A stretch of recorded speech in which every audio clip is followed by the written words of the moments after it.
Dr. Doreen Granpeesheh is the Dr. Doreen is an expert in autism. Doreen Granpeesheh. Dr. Granpeesheh. Dr. Doreen Granpeesheh. Dr. Doreen Granpeesheh is a visionary in the field of autism. Now you can ask her questions on Ask Dr. Doreen.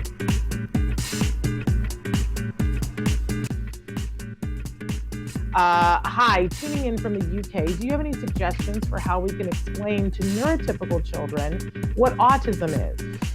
I find it difficult to explain to a child what neurodevelopmental means. Yes, well, sending you a hug because that is hard, isn't it? Dr. Granpeesheh, what advice do you have? Yeah, that's a tough one, and it has a lot to do with the child the child you're trying to explain things to. How old is that child? Because really, I'm not a big supporter of labels or like names. It doesn't really matter to me. And I think for young children, it just is a matter of them understanding that autism is a different way of processing information in the world. That's kind of how I like to explain it, because I think that our kids on the spectrum receive information from the world differently. They have sometimes, I don't want to say difficulty, because it is just difference in how they receive visual information and how they receive auditory information is just different. They hear things that we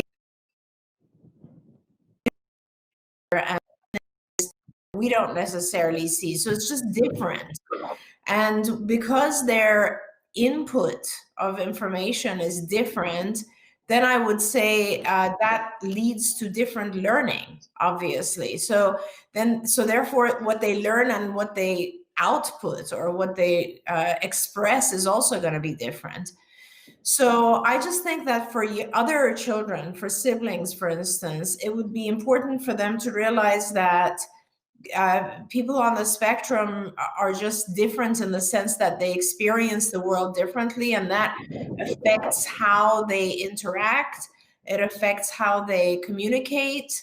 And so as a result, we sort of, the goal is to try to interact with those individuals, both on their court and on our court. So to some extent, I think what we aim to do is to bring the two forms of communication together so that we can better understand each other. But really, again, it has a lot to do with the age of the child you're trying to talk to, because a young child honestly, anyone is going to have a hard time understanding neurodevelopmental. And essentially, I don't know that there's any point to it. Let me tell you that we fought for something like 10 or 15 years just to get autism to be considered a neurological developmental issue for a long, long time. Over the course of years, I don't know if our viewers know, back in the 70s even, it was believed that autism has to do with parenting.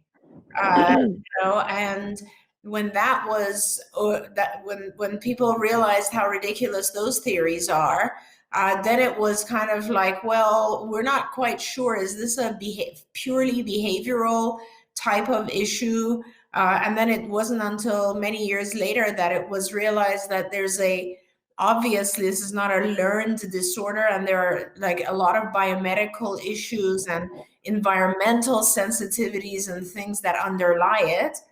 And I always say, Shannon, that the diagnostic manual changes every few years, right? From the time that I've been studying psychology and talking to people, it's changed 4 times. And every single time, the one disorder that has changed its definition and its symptoms is autism. Not all the other, there's many, many, many pages of other types of issues that are listed in there, and they don't change. Autism has changed every single time. And that tells me that we don't really know all that much about autism. So, explaining it in some way is very difficult.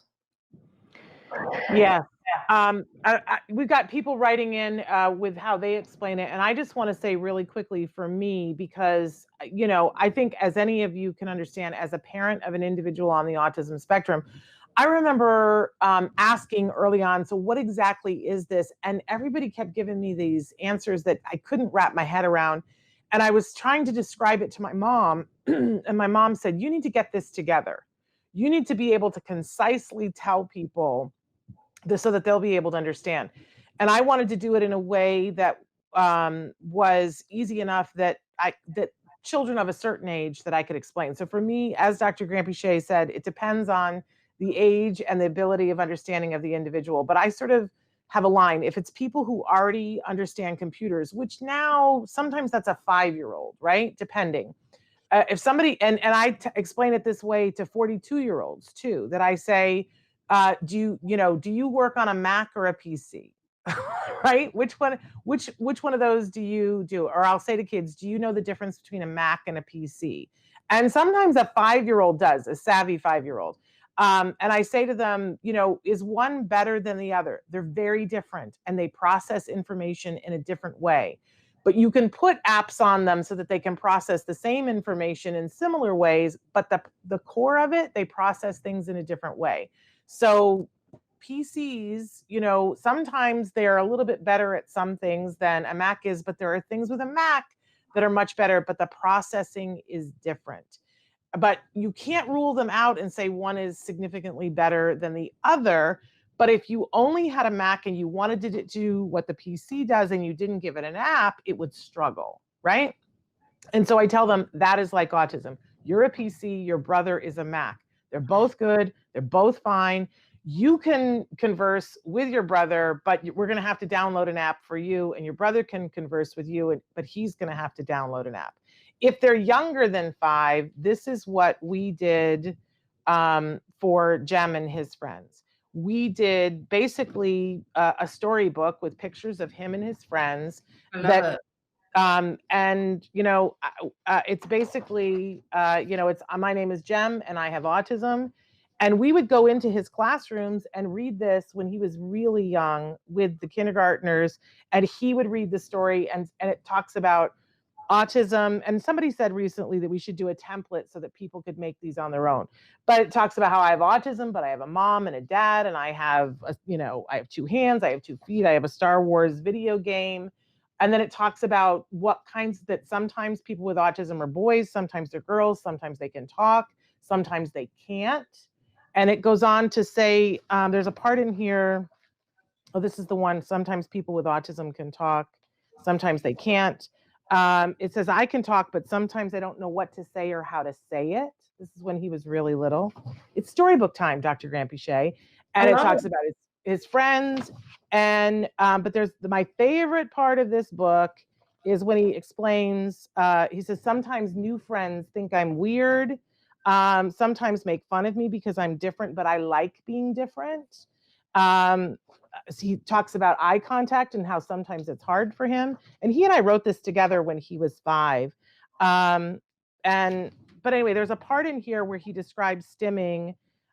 He says, sometimes people with autism do things that seem strange to other people, like hum or make noises or do something funny with their hands.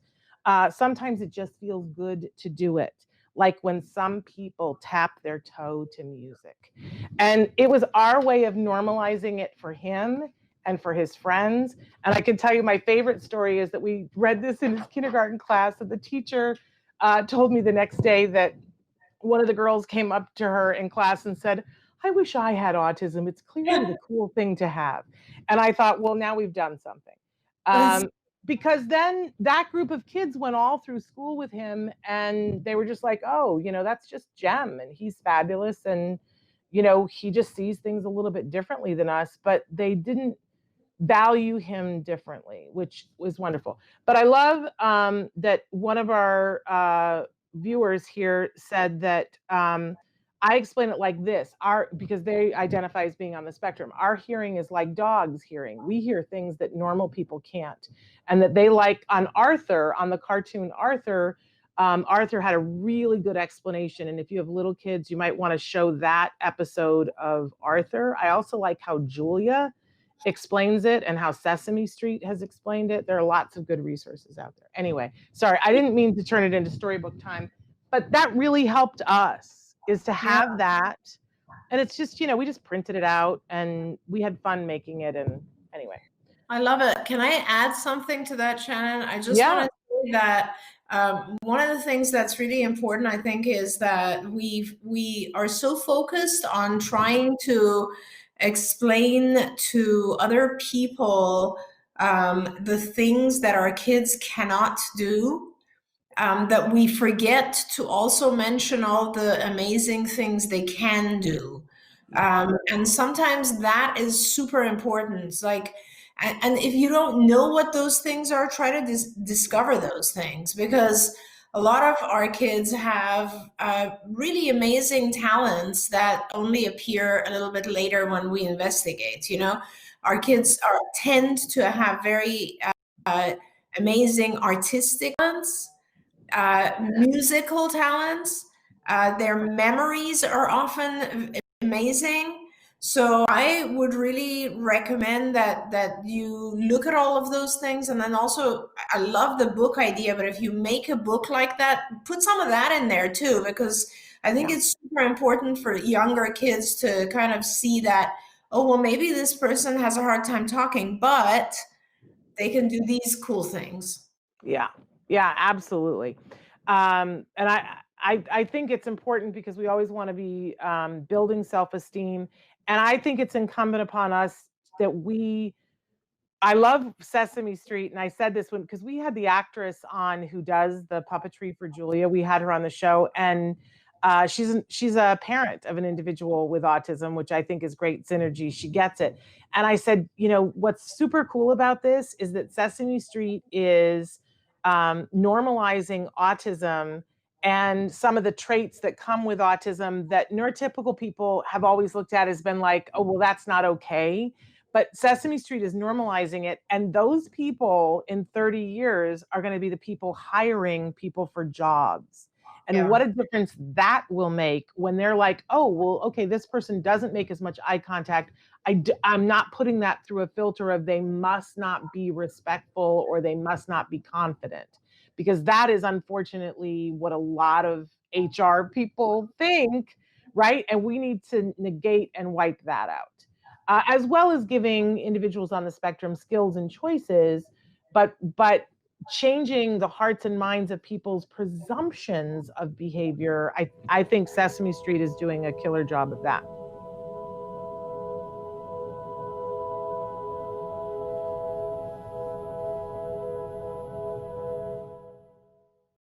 Hey, thanks for watching Autism Live. To subscribe, click here. And if you'd like to check out some more of our videos, click here.